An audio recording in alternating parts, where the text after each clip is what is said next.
Hello, everyone. You have made it through your first week of online courses, and I've been just cruising through your work so far, and I'm very impressed with what you have been working on. So, this next week, we are going to be jumping into strategic communication and strategic writing. So, I wanted to do a little bit of an introduction before you jump into your readings and your assignments and the other PowerPoints that I'm going to upload for you guys to review. So, let's talk for a second about what strategic writing is. It's kind of hard to define because it is such an all-encompassing, description of writing. But here's one definition that I found. Scholars and communication professionals have adopted strategic communication as an umbrella term meant to include a variety of communication-related professions such as public relations, brand communication, advertising, and more. So, to just kind of throw that into one definition or one description, think of strategic communication as marketing documents. What are we going to write that will entice our audience as well as promote a positive image of our company? And again, that can be through public relations, brand communication, advertising, even technical communication. And a lot of these documents are going to be persuasive, maybe, but we're really going to root them in informative practices and then lace the persuasion in throughout. Because again, we do have that marketing aspect, and marketing is all about persuasion. So, some examples can be pamphlets or press releases, which you will be working on, and any sort of document that, again, paints a positive light of the company while entices the audience to take some sort of action. In strategic communication, message development, or the process of creating key points or ideas, requires high levels of planning and research. These messages are targeted or created with a specific audience in mind and help to position an organization's communication goals with its structural goals. Sorry, I can't even say those words. It's a tongue tie. So basically, what we're saying here is our audience is key. We want to make sure that our message is catered to our specific audience, and we are not going to consider every single person on this planet our audience. We need to do some research based on our message, based on our company, and really hone in on who our audience is. Let's take Disney, for example. Is every single person in the world an audience for Disney? Technically speaking, no. Everyone has the potential to be an audience for Disney, but right now, the only people who are considered an audience for Disney are the fans of Disney and its conglomerates. That was a bad example because Disney has a monopoly on a lot of things right now. But let's look at Southern Utah University. Who is the audience for Southern Utah University? That is still looking at kind of a broad message right there, because we also have these little subsections of Southern Utah University. Well, let's say an undergraduate four-year degree, who is our main audience? You are part of that audience. We're looking for young adults looking to get a degree in their field of interest in 4 to 5 years. And with the new trimester system, we even have the possibility of completing it in 3 years. If we're looking at graduate programs, specifically the Masters of Arts in Professional Communication, yes, we can take those recently graduated undergrads and move them right into the master's program. But we also want to broaden our audience a little bit and include maybe non-traditional students. That's one of the reasons why a lot of these master's courses on campus are held at 5 o'clock in the afternoon rather than during the day, because we're looking for that non-traditional student who already has maybe an established job, not necessarily a career, and most jobs end at 5 o'clock in the afternoon. So let's start classes at 5 right when they get off of work, because we really want to cater to that audience. So your audience is key. We want to make sure the overall goal of the company matches our audience's goals as well. And that's what makes strategic communication a little bit complicated, but it also, defines strategic communication as it is. So, based on your readings on communication and written goals, things like that, what audiences can you pick out for companies that you're interested in? Who's the audience for Nike? And how do they cater to that audience? Nike is a great example because, again, not every single person in this world is meant to be Nike's audience, but they have a very specific audience and they cater those messages specifically to that audience. A lot of their messages are going to be things like, just do it, right? Where you can work harder and practice more and then you can succeed. So just start somewhere, just do it. A lot of their messages have something to do with family or the roots where they came from. A lot of them have to do with how they are an individual, whoever the main character, I guess we could say, of their advertising campaign is. So look at the Colin Kaepernick one campaign that just barely came out. Who's the audience? What is the message? And how do they get there? I would suggest going and looking at that commercial on YouTube and seeing if you can answer those questions. Then kind of delve in a little bit deeper and figure out or define for yourself the company goals for Nike and how those goals correlate, or you can see them through the messages that they portray. And that's a fun challenge that students have done in the past that has really helped solidify strategic communication as well as company goals and company messages. There are 5 tenets to strategic communication. We have the intentional message design, the correct platforms, calculated timing, audience selection and analysis, and desired impact. So, even though tactics of strategic communication will vary based on the message, the medium, the goals, the audience, the purpose and the general characteristics of strategic communication are similar across all industries. That's why we can go ahead and say that there are 5 tenets, and you will just cater them to whatever project you're working on at that time. In 2008, the U.S. Department of Defense's Strategic Communication Education Summit considered these similarities and created a list of principles, which were the ones I just listed. So let's just jump right into these. We have intentional message design. Okay, this form of writing involves a great deal of thought, planning, and analysis. We're going to spend a lot of time in that pre-writing stage so that we make sure we have our company message down, we have the goals, we know who the audience is, we know exactly what we want to say and how to portray it. We first must begin with a realistic communication goal, okay? Do we want to cultivate positive associations with the organization's brand? Do we want to raise awareness of a new product? Do we want to connect with key stakeholders? And this communication goal will differ based on every campaign or product that's launched on the market. So we need to redefine our communication goals with every new release that we have, with whatever strategic message it is. And sometimes you can even overlap. We want to raise awareness of a new product so that we can better connect with our key stakeholders. So really define and figure out what your communication goal is. And make sure it aligns with your company goal and your audience's goal as well. We want to have a nice level kind of playing field here for everyone to interact. Next, be sure that the communication goal goes hand in hand with the organization's goal. Again, as we were discussing, I want to make sure that I'm portraying my company truthfully and in the best light. Let's go back to Nike for a second. One of their company goals is to show how unique their products are, how versatile their products are, how Nike can be for everyone. So, what are their messages implying?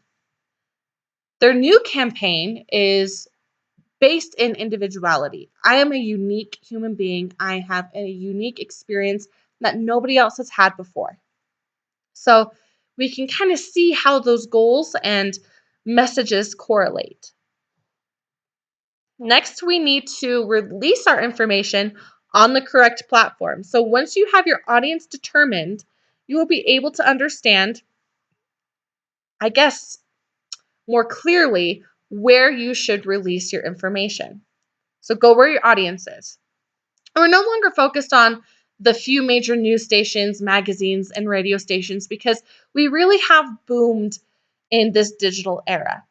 So, yes, if your audience is maybe a little bit older, then print newspapers or radio programs would be a great way to reach your audience. But if you're looking for someone like a millennial, where are you going to find them? Most of my students don't watch live television anymore. It's going to be Netflix, Hulu, Amazon, things like that. So if I want to catch them while they're watching a show, how am I going to do that? I'm not going to spend tons of money to put an advertisement on ABC Family or Freeform or whatever it's called now when my audience isn't actually there. But that audience could be on YouTube. So watching some DIY videos or Jenna Marbles. A lot of my students love Jenna Marbles, and that's actually a great example because she has a broad audience. So we'll make the advertisements for our company match our audience and make sure it's on that platform where they can find it. A newer platform that businesses are really jumping on is social media. We are a social media generation. And you got to be careful with social media because, again, there are different age groups for different social media channels. So the millennial generation, we'll even broaden that to maybe 16 years old to 40 years old. They're going to more likely be on Twitter and Instagram. So we want to make sure that our messages can be seen on Twitter and Instagram. If we're looking for 50 and over as our audience, then Facebook is a really great platform for them. So make sure you know your audience so you can go where they are and you can explore the different channels that they're going to be on. We want to analyze our audience for general media consumption preferences as well. So, what is your preference? Is it going to be Netflix? Is it going to be Hulu? If it's Netflix, I mean, I'm sorry you can't advertise really on Netflix because they are so closed off. If it's Hulu, and I guess with the premium subscription, there's no commercials, but with all the other subscriptions, there are little advertisements. And Hulu offers things that Netflix doesn't. So maybe I can guess that my audience will have both. You'll obviously have to do some research, but go where your audience is. Okay? I would rather put my advertisement on Hulu than I would on Freeform for a younger generation.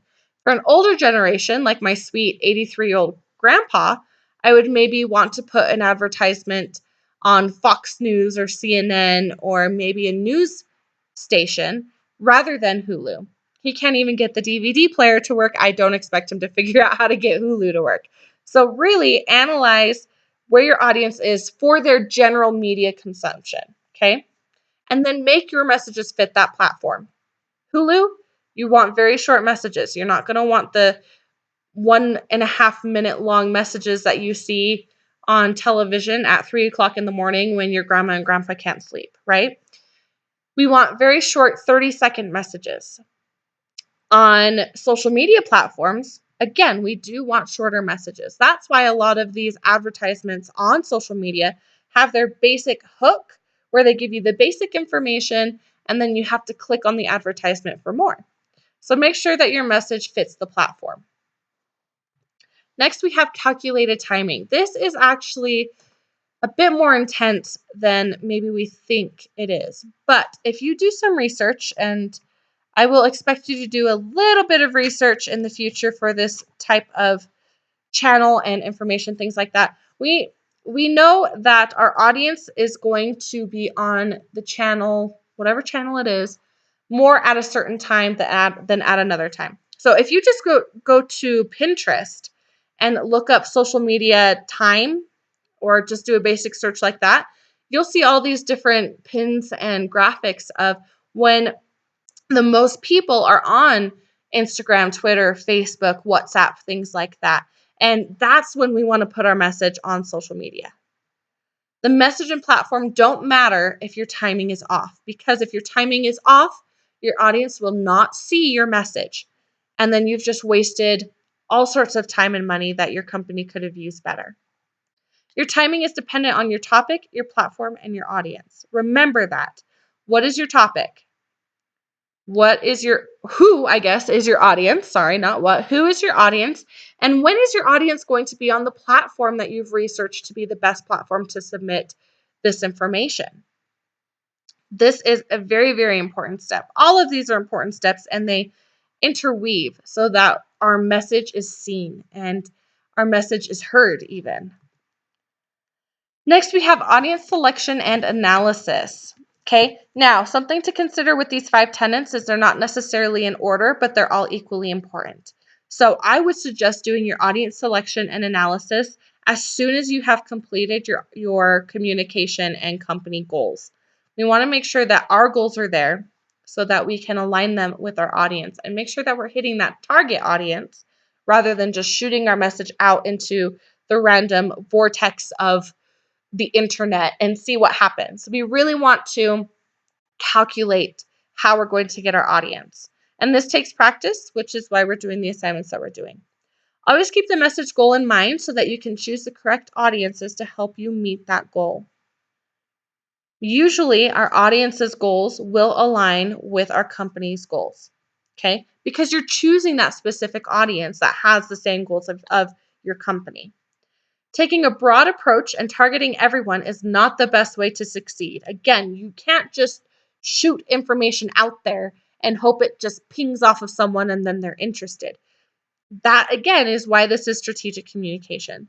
We're looking for strategies to hit our audience and to make sure that we are really aligning with their goals and maybe even getting a few new audience members as we go along. Sorry for the typo, but once you have your audience, analyze your message for attitudes, values, and beliefs. So we live in a society where it's no longer, let me shove my product at you and you have to accept it for what it is. We now have a society of what's called inbound marketing. And that's really where we are looking at our audience and wanting to align with their attitudes, their values, their beliefs, their moral codes, things like that, where we're looking at them and saying, I see you as an individual, and I think as an individual, you will benefit from this product. So that's why we really want to analyze our message for those types of values. Then we have desired impact. So during the planning stage, you need to clearly define what a successful campaign will look like for your organization. What works for Nike is not going to work for Disney. What works for Disney is not going to work for SUU. What works for SUU is not going to work for Smiths, and so on and so forth. So really get that technique down, okay? How will you measure success? Once you have defined what your company goal is, what your message is, how you're going to hit your audience, how will you measure success? YouTube is interesting because it used to be just how many views you have, but because it's really boomed, you'll notice that a lot of YouTubers are saying, I really need you to hit that like button, so like and subscribe, in order for my video to really count, okay? So in that case, we need a like. For social media, views and likes are more superficial. What we really want is a comment or a click on a link. We want that kind of interaction. Are you hoping to increase sales? That should be a goal, and you can overlap these goals as well. That's kind of the ultimate goal, is to increase sales and increase your audience. So how are you going to measure that goal? That's going to be more in the accounting section, but if that is your defined goal, you need to know that as a writer so you can cater your message to that idea of I want to increase sales, okay? And then you're going to do some content writing to really persuade the audience to invest in this product. Do you want to increase attendance at promotional events? So we have a really cool organization on campus called Community on the Go. If any of you know Melinda Thorpe, she is amazing, and she kind of brought this idea to SUU. And they are doing a lot of activities where they're getting the community involved. they're doing a lot of study abroad. Well, it's not even a study abroad, it's a community abroad type of thing where a group will go to Romania and just do a tour for a few days, get to know each other, get to travel in Europe, things like that. And then they also have more local events. I think the bike riding event that happened just a few days ago where they closed off the roads by campus so families could get together and ride their bikes. That's kind of the goal of Community on the Go, is to get the community involved. So for them specifically, they want to increase attendance at this promotional event. We're promoting Community on the Go, which then promotes SUU, which then promotes how SUU interacts with the community. Minimize negative media coverage about a client or a company. So there is an app called Earnin, and it's basically a payday loan, but a little bit more ethical because it doesn't have the same interest rates that a regular payday loan will have. Now, a lot of people aren't reading the actual message for this app. So if you go onto their social media pages, you're going to see a lot of negative comments. Something like, I wanted $500, but they only gave me $420. Well, this type of loan through this app, they're only going to give you the amount of money that they know for a fact you can pay back with your next paycheck. So if you cannot pay back $500, you can only pay back $420, then I'm only going to give you $420. Because the audience is not reading that message, or maybe that message isn't clear, or whatever the case may be, they have a negative image surrounding their company. And that's something that they're really working hard on to flip so that the message is clearer and that we can understand how this process works so we can create a positive image. So think about what your desired impact is for your message at hand. Now, before we move on, I want to just introduce you to the inverted pyramid, okay? This style of writing using the inverted pyramid is going to be very beneficial for you in all of your writing, essentially. This is kind of the goal that we have for any type of strategic writing, technical writing, things like that. Not necessarily essays. We do see a little bit in essays where, we have this style of your thesis statement at the beginning, and that's going to be the main point of your entire paper, and we need to know that in order to move on with the information. But aside from that, we don't use this type of writing in creative writing or essay writing, things like that. We really want to focus this on strategic and technical and content writing. So right here is the inverted pyramid. We like the inverted pyramid style because what we're doing is giving the most important information first and then narrowing it down to the least important information. There are a few different reasons why we do this. The main one is so we can get our information to our audience in a timely manner. I don't know about you, but when I read news articles, I usually read the title, the first two paragraphs, and then I call it good. We have these really cool pieces of technology called eye trackers that will actually show, I guess, I've used them, but it's very hard to explain how the eye tracker works. Basically, it follows your eyes on the screen or the page, whatever you're looking at. So we've used that in the past to see how far people will read in things like press releases or advertisements, things like that, and even news articles. And we have found that people in general are likely to read the first paragraph, second paragraph, and maybe the title. So because of that, we want to make sure that all of our information, the important information, is right at the beginning so they get the full story. So that's why we like this format. Again, we're going from most important to least important. In this most important section, you can see the who, what, when, where, why, and then we also want the how. So who did this on this day in this place, and why did they do it? And then how did they do it if that's necessary? And that is your first paragraph. 1 or 2 statements giving the 5 W's and the H, and you're good to go. You want to make sure that the message is very clear and you're not leaving anything out. This is not a television show or a piece of creative writing where you want to build that cliffhanger to get them to read the next paragraph and the next paragraph and the next paragraph. That's not what this type of writing is. We're expecting our audience to read through this information really fast. We're expecting them to not finish the entire article. So, again, I cannot stress how important this is. Give them the most important information in 1 or 2 sentences at the very beginning. Don't go over 45 words as you're working on your strategic documents for this section. In your first paragraph, do not go over 45 words, okay? Then in our next paragraph, we're going to have supporting information and a key quote. Now, the reason why we have a key quote, which by the way will be in its own paragraph, you're not going to introduce a quote and then give the quote in the same paragraph. You'll introduce it in one paragraph and then give the quote.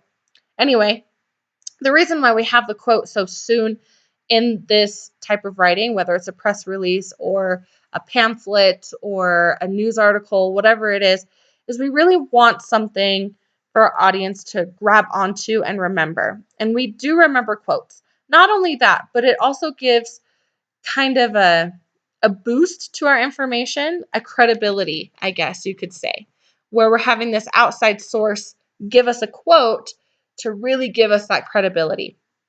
In press releases, as you guys will find through your reading, news, I guess stations, papers, radio, whatever it is, the news journalists will take this press release that you give as a company and they will take information from it to write their own article. And they'll often take that key quote. So you want to make sure that it's very clear and very beneficial for your overall text and your overall message, okay? After that, you're going to have any additional facts or information or quotes, things like that. And then after that, background and alternative explanations. And then again, we're going down to the least important information. There's a more detailed version of this inverted pyramid on the press release PowerPoint I will upload. So use that as a resource, okay? We also have a boilerplate, and you'll read what that's about. It's basically a summary of the company itself, and you need that so you can, again, build that credibility and that brand recognition. I want you to work really hard in your writing process to be succinct with your first 2 paragraphs. Again, this is going to be a little bit more of maybe a rough draft, and I will go through and help you. So when we get to your final draft, everything is all nice and clean. But I really want you to do the best that you can as we go through these next few assignments to be succinct and be very clear with your message, okay? So go ahead and do the readings, the quizzes, and look at the PowerPoints before you work on your assignments. And if you have any question, as always, let me know, and I will try and get back to you guys as soon as I can. It has been a little chaotic this past week at school, so I'm sorry for not getting everybody's messages, and I'm sorry for not responding as quickly as I would like, but that's going to change this next week, so just let me know if you have any questions. Good luck!